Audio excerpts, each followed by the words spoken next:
Bapak Ibu yang dirahmati Allah. Hari ini seharusnya Ustaz Munir beliau ada acara, mohon saya juga menggantikan beliau. Baik, tema kita malam hari ini adalah rumah yang tidak dimasuki malaikat. Artinya malaikat tidak mau masuk rumah tersebut. Rumah yang mana saja malaikat tidak mau masuk. Malaikat yang dimaksud adalah malaikat yang membawa rahmat.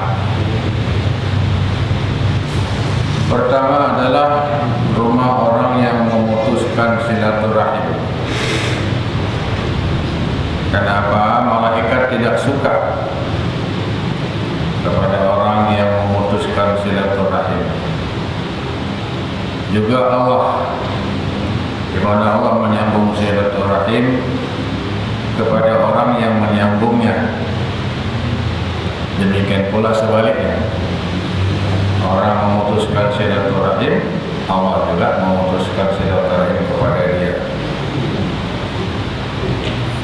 Dalam hadis riwayat Abdullah bin Auf, Rasulullah sallallahu alaihi wasallam bersabda, "Innal malaikata la tatanazzalu ala qaumin fihim qati'ur rahimi."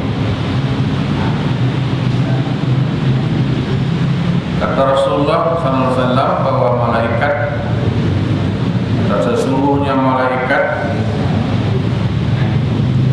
tidak mau turun, tidak mau masuk ke rumah satu kaum di mana di situ terdapat orang yang memutuskan silaturahim.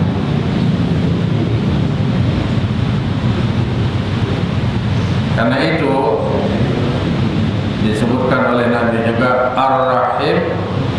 Ar-Rahimu muta'allaqatun bil arsi taqulu man wasalani wasalaqallah wa man qata'ani qata'allah. Rawahu Muslim.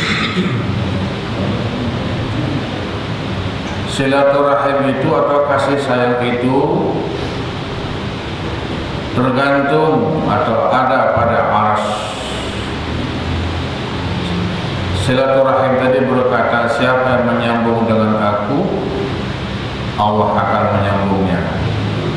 Siapa yang memutuskan hubungan dengan aku, Allah akan memutuskan hubungan dengan dia. Kita dapat bayangkan kalau Allah sendiri memutuskan silaturahim dengan kita, kayak apa kira-kira?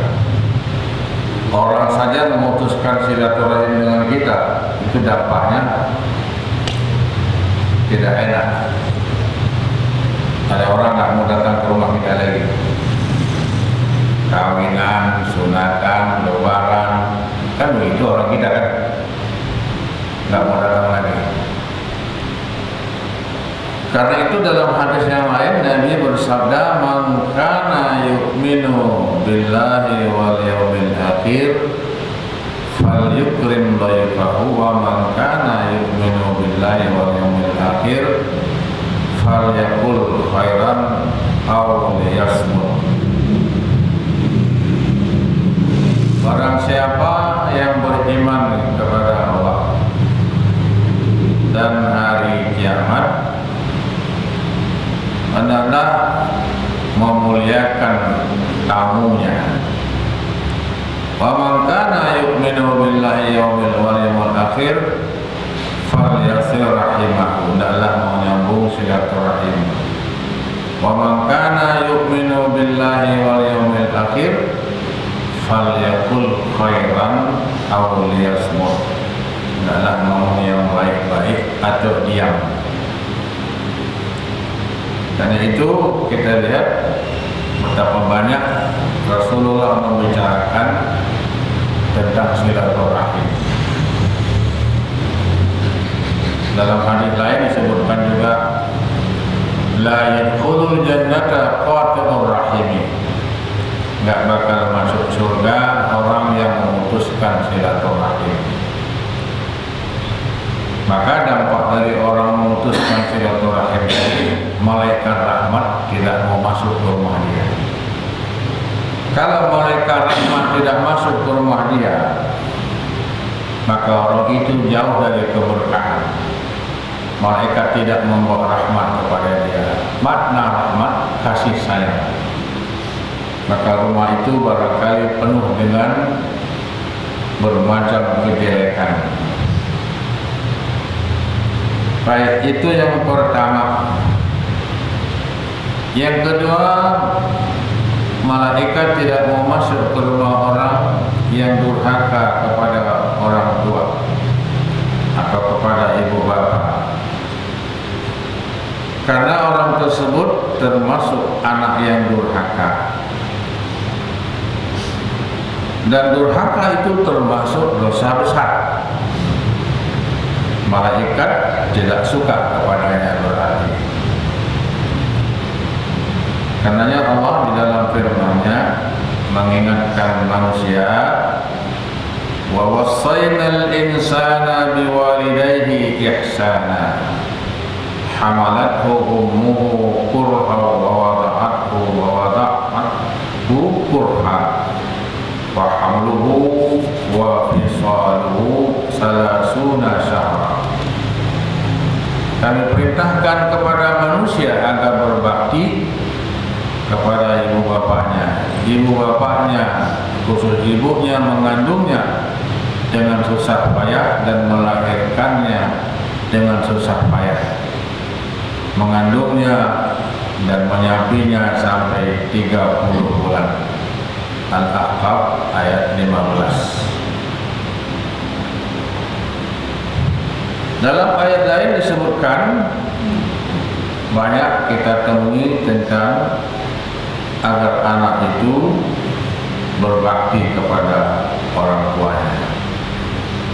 Karenanya Rasulullah melarang kita durhaka sama orang tua. Kenapa?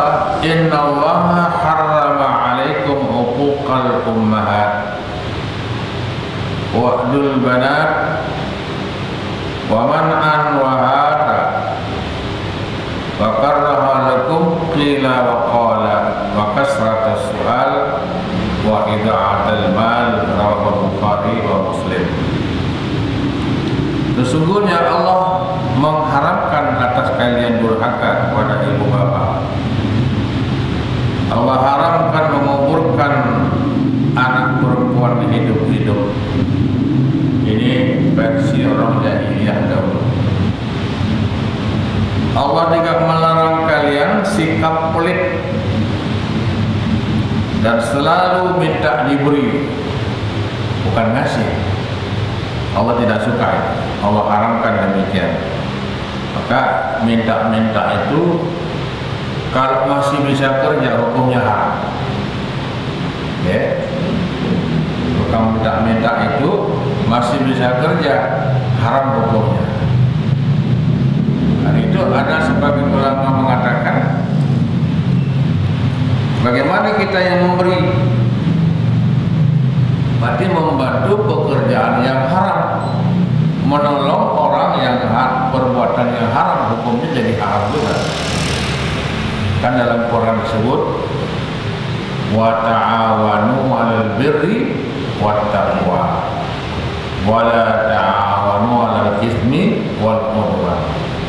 Saling tolong menolonglah kamu pada jalan kebajikan dan jalan takwa, janganlah kamu tolong menolong pada jalan dosa dan bermusuh-musuhan. Jadi orang minta-minta itu, ya menurut sebagian ulama, kalau bisa bekerja haram meminta, dan kita yang ngasih juga ikut membantu yang haram. Dan Allah juga tidak menyukai banyak ngomong. Qila wa qal. Maksudnya banyak ngomong di sini, banyak cerita, banyak bicara, tidak ada manfaatnya maksudnya, ya. Dan banyak bertanya, kayak model Bani Israel, ya. perintah sembelih sapi, tanya sapinya kayak apa? Oh, sapi betina, warnanya apa? Turun ayat, warnanya kuning cemerlang, kagum, siapa yang melihat? Tanya lagi, apa itu sapi pernah dibajak enggak di sawah? Pokoknya banyak nanya. Nah, ini Allah tidak suka. Ya sama halnya orang kita ngomong umpamanya satu masalah, nanyanya apa? Ada dalilnya enggak? Ada hadisnya enggak? Oh ada. Sahih enggak itu hadis? Sama itu. Qil wa qal namanya. Allah tidak suka. Sudahlah, kalau Anda mau beramal, beramal sajalah, jangan banyak tanya. Semacam begitu contohnya. Maka turun ayat ketika sahabat banyak tanya, terutama nanya masalah haji. Ya Rasulullah, apakah haji itu tiap tahun wajib? Nah, Nabi diam. Turunlah ayat, ya ayyuhalladzina amanu la tas'alu an asya' tasukkum, seterusnya ya, ayat itu. Orang beriman, kamu jangan banyak tanya, nanti turun ayat bisa memberatkan kamu. Kalau Nabi bilang ya wajib haji tiap tahun bagi orang yang mampu, orang kaya wajib haji tiap tahun karena dia mampu. Tapi tidak kan, haji seumur hidup satu kali wajibnya, berikutnya sunnah hukumnya. Jawab, kalau Nabi jawab ya, atau turun ayat ya wajib tiap tahun bagi yang mampu, wah kasihan juga jadi. Itulah karena banyak nanya bikin celaka seseorang itu. Wa kasratu soal, banyak soal, banyak nanya.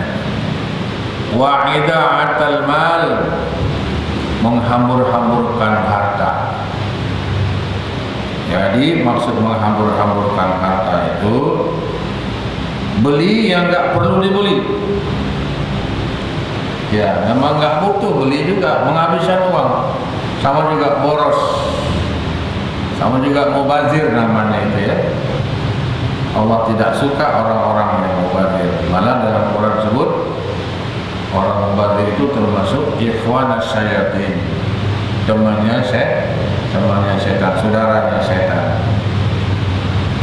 Nah, jadi di sini Allah ya mengharamkan durhaka kepada ibu bapa.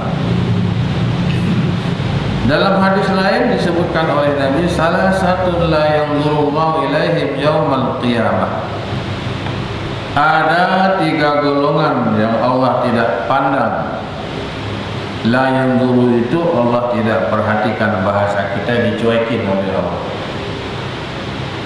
Kapan? Nanti di hari kiamat.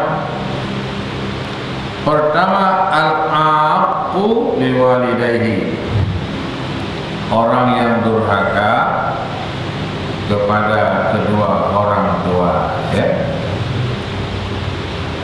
Yang kedua, wal mar'atul murtahilah wal musabbihatu birrijal. Yang kedua adalah wanita yang menyerupai laki-laki. Paham maksudnya itu? Perempuan pakai peci.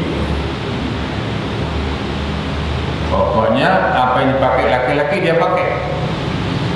Ya. Jadi kayak banci jadi kan? Kalau laki-laki, ini kak perempuan jadi laki. Itu Allah tidak pandang nanti dia. Kemudian waddayus, yakni laki-laki membiarkan istrinya menyeleweng dengan laki-laki lain. Nah, dayus namanya. Jadi diam aja, bininya pacaran sama orang, selingkuh, diam aja. Ya, itu dayus namanya. 3 hal ini Allah tidak pandang di hari kiamat. Maksud tidak memandang begini, contohnya saya atau Bang Toib ingin ketemu dengan direktur, mau ngelamar kerja lah kawan. Teman sekolah dahulu itu padahal. Begitu masuk di kantor, Bang tunggu, datang OB, cari siapa Pak? Saya mau ketemu ini nih, bawa apa surat permohonan. Masuklah si OB itu ke kantor Pak. Ada orang namanya Pak Toib. Tahu nih teman gua dulu ini. Dia datang jam 8 pagi. Tunggu jam 10 nggak keluar, buru-buru dipanggil. Jam 11 kali jam 12 ada waktu istirahat, dia keluar kali ya. Pokoknya nggak keluar, dia lewat pintu belakang, dia pergi makan, masuk lagi kerja. Jam 3, jam 4 dia keluar lewat di depan Bang Toib. Ditegur juga kagak, dilihat muka juga enggak. Tahu dia. Apa kira-kira sakit hati enggak beliau itu? Kecewa enggak? Sedih enggak? Kira-kira begitu nanti di hari kiamat Allah cuekin kita. Yang 3 golongan tadi. Orang durhaka sama ibu bapak, perempuan yang sama dengan laki-laki, dan dayus.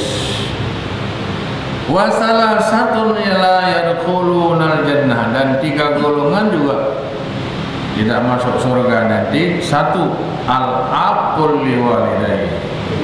Al-aqul liwalidayhi, orang yang durhaka kepada ibu bapak. Wal mudminu khamrin, ya, orang yang suka minum khamar, mabuk. Ya.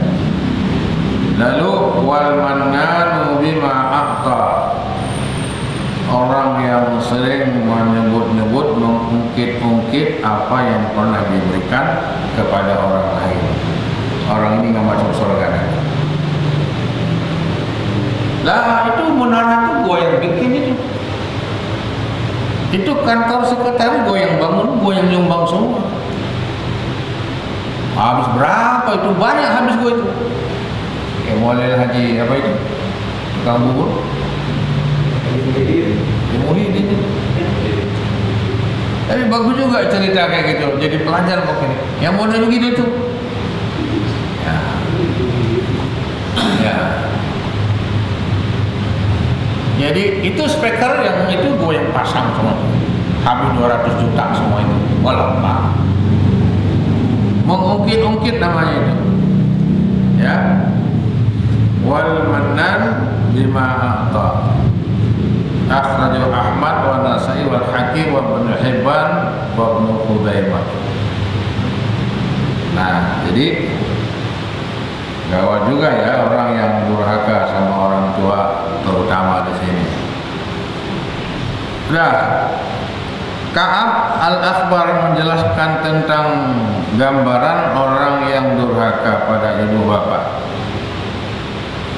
Apa saja yang termasuk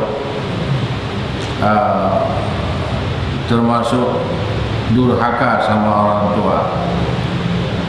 Yang pertama, tidak rela, tidak menerima,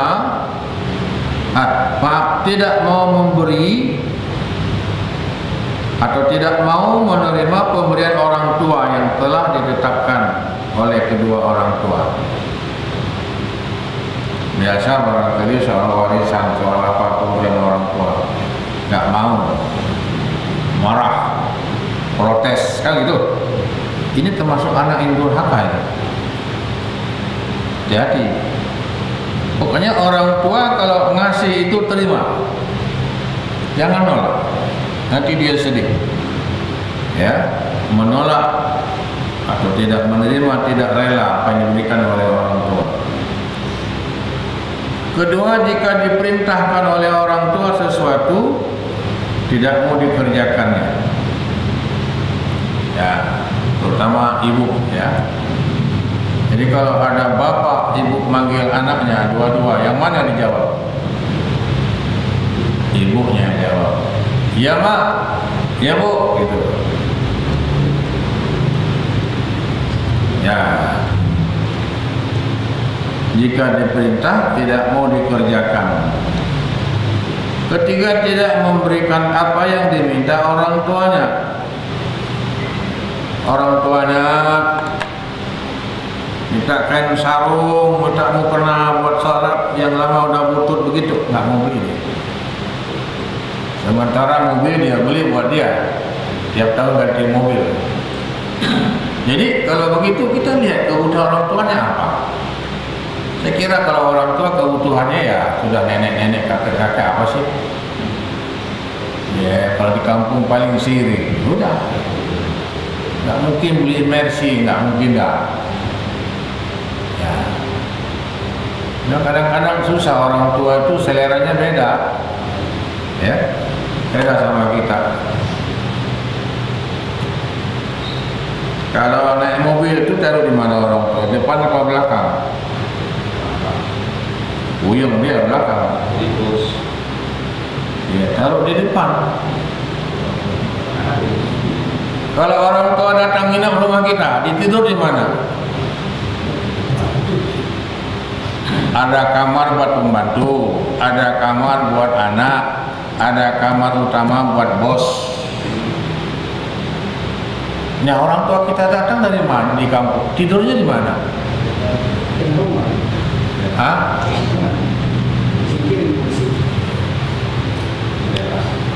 Kan bingung. Anak, kamu malam ini nenek datang di kampung kamu ngalah tidur. Oh, nggak mau anaknya. Nah, sayang sama neneknya. Nggak mau. Aduh, gimana ya? Tapi ada ilustrasi ini. Ilustrasi ceritanya, datanglah nenek-nenek dari kampung, kebingungan tidur di mana. Ingat anaknya di belakang ada gudang. Perintahkan pembantu suruh bersihkan, ya, dipel segala macam. Memang ada tempat tidur situ satu, yang ukuran kecil, yang ukuran nomor 4, yang pas-pasan. Boleh dikit bisa jatuh. Tidurlah situ nenek-nenek. Apa yang terjadi? Subuh ada pengumuman di masjid Darul Islam. Inna lillahi wa inna ilaihi raji'un, gitu. Pak Selamat yang dekat dengan masjid, dengerin itu. Inna lillahi,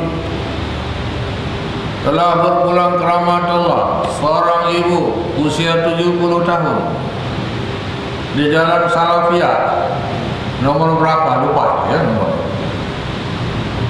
meninggal. Kenapa? Ternyata di atas kamar ada para-para, depan naruh barang. Ada panci jatuh ketiban nenek-nenek, mati tuh nenek ketiban panci. Panci seperti apa ini Pak ya? Itu ilustrasi. Makanya itulah anak yang soleh, anak yang orang tua ngomong sama bini, ya malam ini kita tidur di luar, biar emak tidur di dalam, kita di luar saja, emak tidur di dalam aja. Apalagi nenek-nenek yang dicari kalau datang apa? Di mana kamar mandi? Ya kan? Ya Bang Taib, kamar mandi, jangan tidur di bawah, kamar mandi di atas. Itu nenek naik kata kalau kepingin pipis, kacau itu. Suruhlah di kamar di dalam, kita di luar. Memang udah tua banyak penyakit B Pak ya. Apa itu? Geser, bawel, bengek, batuk-batuk, buang-buang air gitu ya. Ya, banyak penyakit B. Ada 19 Pak B itu, saya hitung itu. Itu yang parah-parah di antara itu. Kenapa? Sebentar kencing, udah dol itu, udah kendor. Daya tahannya udah gak ada lagi. Nah, jadi anak tidak mau memberikan apa yang diminta orang tua, kemudian mengkhianati amanat orang tua. Nah ini berat. Amanah orang tua apa? Kita barangkali ada orang tua mengamanahkan kita. Amanah itu selama tidak menyimpang dari syariat, kita ikuti. Kalau menyimpang ya kan. Amanah sama anaknya.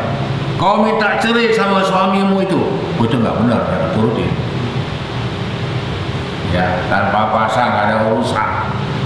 Ya, tapi kalau ada alasan yang tepat, mungkin akhlaknya tidak benar, boleh kayak Nabi Ibrahim kepada Nabi Ismail. Ibrahim datang kepada anaknya Ismail, istrinya itu menerimanya kayak kurang sopan gitu. Nabi punya feeling nih, kalau begini mantu gua nanti anak cucu gua kayak apa nanti ini. Karena Ismail gak ada lagi pergi berburu. Neng, salam sama laki lo, nanti kalau pulang suruh ganti ini pintu, ini kurang bagus. Bapak, ini pintu masih baru. Ya, tapi tidak bagus ini pintu, suruh ganti sama suamimu. Pulanglah dia, sore pulang Ismail cerita. Tadi ada datang kakek-kakek begini, wah itu bapak gua ya. Terus panjang ngomongnya, masa disuruh ganti pintu kita masih baru, masih bagus. Pahamlah Ismail, maksud suruh ganti pintu, ganti mini, ganti istri. Dengan sangat menyesal sayang, kita bercerai itu maksudnya kau disuruh ganti istri yang lain. Dalam riwayat disebutkan farada miraran, berulang kali, berapa kali, tidak disebutkan berapa kali. Miraran itu berulang kali, suruh cerai. Terakhir datang, tetap nggak pernah ketemu anaknya Ismail. Dilihat anaknya bagus, sopan, sebagai seorang ibu, sebagai wanita soleh. Kasih tahu suamimu, ini pintu jangan diganti ya. Pak, itu pintu sudah reyot Pak, udah bertahun-tahun. Jelek tapi bagus. Nah, bahasa orang dulu kan begitu. Bilang jangan diganti. Itulah akhirnya istri Ismail melahirkan turun-temurun bangsa-bangsa Arab, melahirkan bapaknya Nabi, Abdullah lahirnya Nabi dari situ. Jadi bibit bobot bebek. Ya, itu amanat orang tua namanya kan. Ya, mungkin begini juga. Nanti kalau aku mati, adikmu itu jaga baik-baik. Kau sekolahkan dia sampai selesai dia kuliah. Jangan lupa itu. Ingat adikmu itu, Bapak. Itu kan amanah namanya. Itu turutin. Usahakan adik kita itu sampai kuliah, sampai selesai. Amanah orang tua. Amanah orang ini, sepeda jangan dijual ini. Sepeda kenangan bapak dahulu ketika zaman Jepang. Ontel itu. Ada orang kali kayak antara amanah atau wasiat orang tua. Hal-hal yang bisa ditolerir memang ya. Udah jangan dijual. Ya. Baik.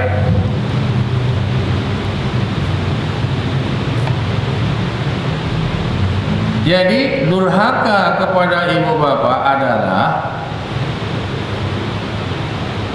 durhaka pada orang tua termasuk dosa besar. Disebut al-kabair ya. Nah, durhaka pada kedua orang tua haram hukumnya. Orang yang durhaka pada kedua orang tua haram mencium wanginya aroma surga.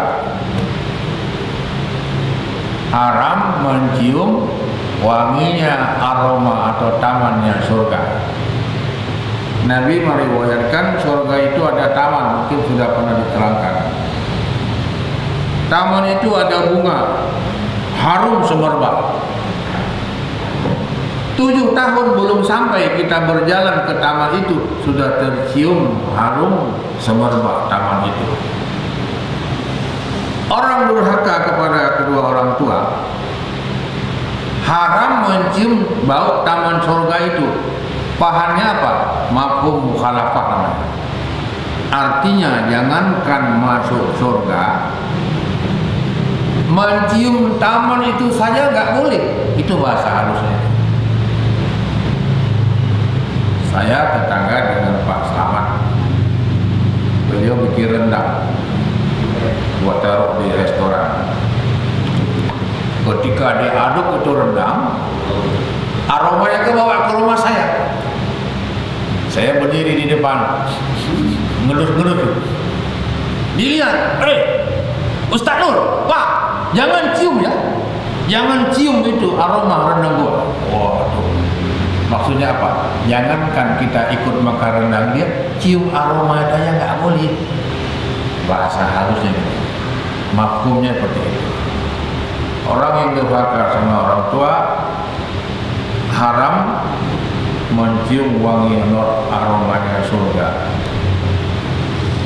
Kemudian tidak diterima amal ibadahnya, amal solehnya. Pak, bagaimanapun hebatnya ibadah kita kepada Allah, kalau durhaka sama orang tua, Allah nggak terima amal ibadah kita. Berat. Jangan anggap Anda bisa masuk surga kalau Anda durhaka sama orang tua. Ya kan ada cerita zaman Nabi itu namanya Jurid yang durhaka sama ibunya yang sampai enggak bisa mengucap 2 kalimat syahadat kan. Nah, Alqamah itu kisah-kisah pada zaman Nabi dahulu. Alqamah itu ahli ibadah. Ibunya datang, nggak mau ketemu. Dia terus sholat. Dia kira sholat lebih baik pada sholat sunat itu. Sholat lebih baik menurut dia daripada ketemu ibunya. Ibunya duduk di situ. Sampai tuh Jurid ceritanya bukan Alqamah. Akhirnya si Jurid itu ibunya kesal, nyumpah ibunya. Ya Allah, jangan aku mati dulu sebelum aku lihat si Jurid ketemu dengan pelacur. Beda orang dahulu begitu Pak, cara nyumpahnya. Jangan aku mati dahulu sebelum aku melihat si Jurid ketemu dengan pelacur. Akhirnya terjadilah peristiwa seorang pelacur hamil. Pak, kalau pelacur hamil nggak heran kita kan? Nggak kaget, namanya pelacur hamil. Juga pelacur PTS. Yang mengagetkan apa? Dia ngaku bahwa yang ngerjain dia si Jurid. Oh, gempar. Ngamuklah masyarakat. Diserbulah tempat ibadah.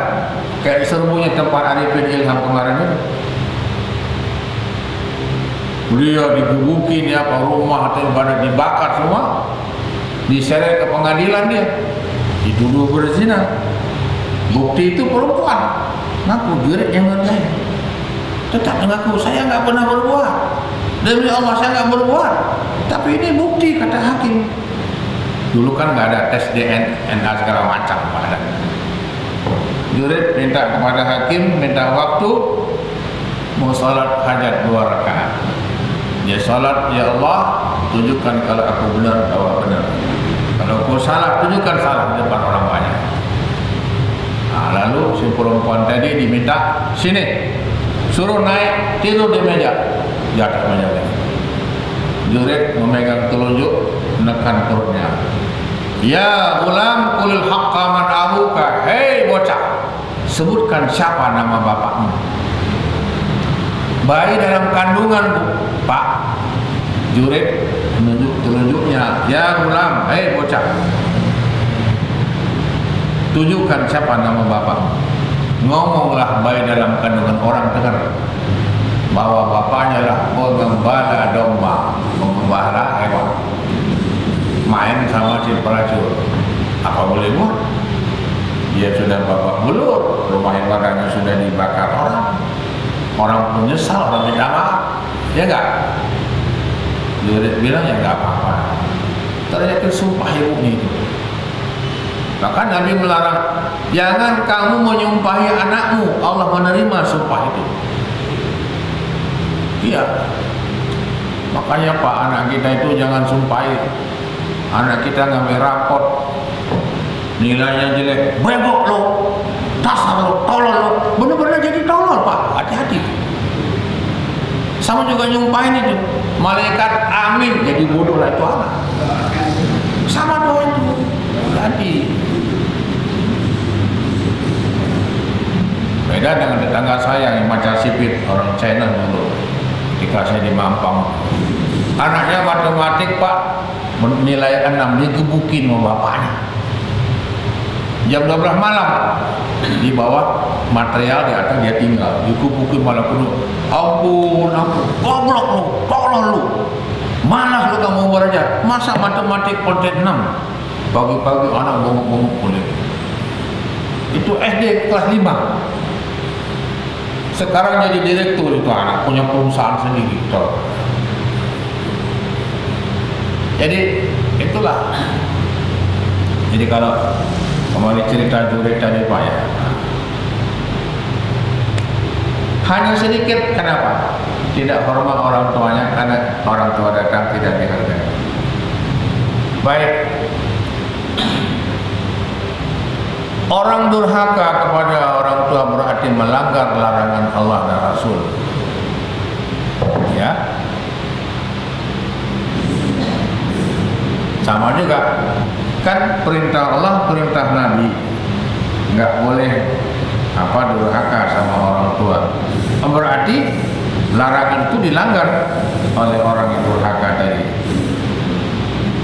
Kemudian akan ditimpa balasan yang buruk di dunia sebelum dia mati. Berupa apa? Berupa hina, miskin, ditimpa bencana bermacam penyakit, dibenci dan dikucilkan orang banyak. Pak, kita lihat di TV ya, ada anak bunuh orang tua, ada anak menyandra orang tua, ada anak perkara ke pengadilan soal tanah. Masya Allah, luar biasa. Luar biasa durhakanya sama orang tua. Orang yang melahirkan dia itu, saya melihat nangis Pak. Jangankan orang, saya melihat sendiri nangis. Masya Allah, begitu durhaka itu anak. Kayak apa nanti itu anak? Nenek-nenek di perkara di pengadilan kan, soal tanah itu. Akhirnya dimenangkan ya. Tangerang ya? Tangerang mana? Ya Allah. Ada lagi orang tua dibunuh. Nah, karena itu, jadi di sini orang dikucilkan ya. Kemudian orang durhaka sama orang tua, ini kutipan dari bermacam sumber ya, mendapat laknat Allah, Rasul, manusia dilaknat. Laknat itu dikutuk, disumpahin kata orang. Kemudian berakhir dengan yang tidak baik, buta hatinya. Bayangkan kalau hati sudah buta ya, kayak anak itu tadi, hatinya kemana, perasaannya kemana, maknya di perkara gitu, mencabut keimanannya, udah nggak ada iman lagi lah kayak begitu. Bahkan bisa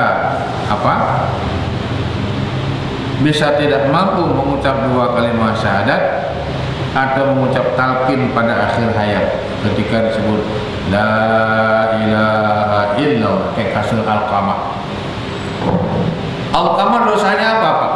Masa Nabi itu Alqamah hanya 1. Setelah Alqamah kawin, lebih cinta kepada istrinya ketimbang orang tuanya. Tuh, hati-hati tuh. Punya istri cantik, diatur sama bini, laki nggak bisa berbuat apa-apa. Ada mau ketemu sebab ibu juga nggak boleh diatur sama bininya, ada. Saya dapat banyak laporan Pak, karena saya tempat pengaduan 24 jam Pak. Jadi ada kayak begitu. Ternyata Alqamah lebih cinta kepada istrinya ketimbang cinta kepada orang tuanya. Akhirnya Alqamah sakit. Bukan hanya itu, orang mengucap la ilaha illallah, enggak bisa. Lidahnya kaku, keluh lidahnya. Orang pun bingung, ada apa? Padahal kamu itu seorang anak yang baik, anak yang soleh tadinya apa? Taat ibadahnya. Tapi kok nggak bisa menyebut 2 kalimat syahadat? Panggil Nabi Rasulullah, coba ini sahabat Nabi juga tuh. Alqamah, coba ucapkan la ilaha. Nggak bisa. Oh, begitu aja. Nabi tanya, ada ibunya nggak? Oh, masih ada. Di mana? Jauh. Di mana tinggal? Oh no, daerah Kampung Dadap sana, jauh. Umpama. Kata Nabi, tolong kau datang kasih tahu ibunya bahwa Alqamah lagi sakit keras. Suruh ke sini. Datanglah ke sana. Tanya orang kasih itu ibu itu benar ibu Alqamah. Begitu dibuka, diketok pintu, keluar seorang ibu, nenek-nenek. Ada apa? Bu, ada kabar Alqamah sakit. Alqamah, Bu.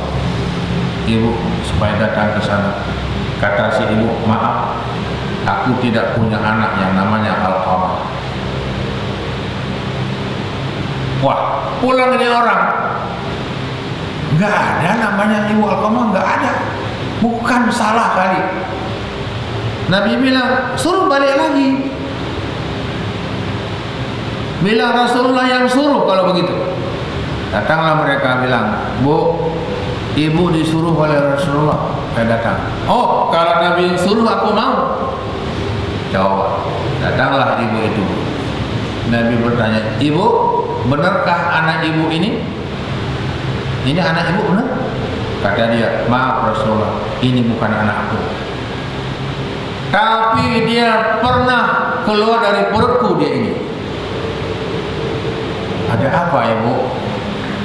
Dengan air mata dia bercerita bahwa setelah dikawinkan, ternyata dia lebih cinta kepada istrinya daripada aku. Taulah Rasulullah. Jadi ibu tidak memaafkannya. Kasihan dong dia tidak bisa mengucap la ilaha illallah ketika dia mau mati ini. Sedang sakarat tuh. Enggak, kata dia. Nabi punya cara. Kata Nabi, ambil kayu, kumpulkan. Kita bakar Alqamah daripada dibakar di neraka nanti. Sok terapi gitu. Dibikinlah api unggun gede. Kata Rasulullah, ibu, bagaimana ibu maafkan dia atau kita bakar Alqamah? Pak, ibu, yang namanya naluri seorang ibu nggak tahan, Pak. Begitu pura-pura mau diangkat, pura-pura aja. Jangan Rasulullah. Ya, aku maafkan dia. Dia makalah dia. Lalu dia mengucap 2 kalimat syahadat dengan kalimat la ilaha illallah tambah lagi, plok mati dia. Jadi coba bayangkan ya, begitu hebatnya durhaka sama orang tua. Nah, sampai di sini barangkali nanti kita lanjutkan keberuntungan orang yang berbakti pada ibu bapak. Ya, nanti kita lanjutkan. Wallahu a'lam. To be continue.